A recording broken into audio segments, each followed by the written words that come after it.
mix lang po natin at ilalagay na natin sa ating mixing bowl.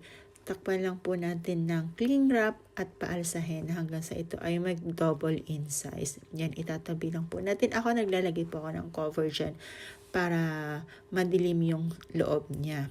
Then, after po ng mga 1 hour yan, naglagay na tayo ng chocolate chips. Depende po sa kung gaano kadami ang gusto nyo. Gusto ko yung medyo madami para lasang-lasa yung chocolate chips. Ayan. I-mix lang po natin yan. Ihalo lang po yung chocolate chips.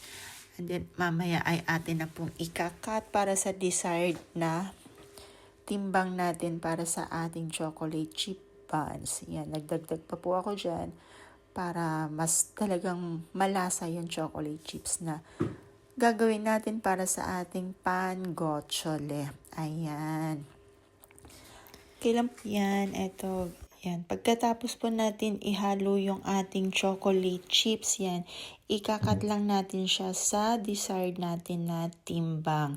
Yung una kong cut, konti lang, bale, ang grams niya ay naging 100 grams. So, medyo nalalakihan ako kaya kinat ko pa ulit siya into 50 grams kasi para mas madami at saka mas maraming makakakain.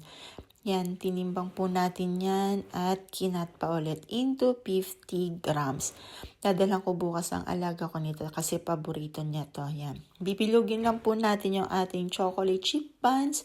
Sa pagbibilog yung medyo yung kamay niya para mas madali, mas maganda ang bilog niya. Yan. Bilugin lang po lahat at ilalagay natin sa ating baking tray. Ang gamit kong baking tray ay aluminum. Galing pa po siya ng Pilipinas, doon ko siya binili. Yan na po ang ating 15 pieces. Nakagawa tayo ng ating chocolate chip buns.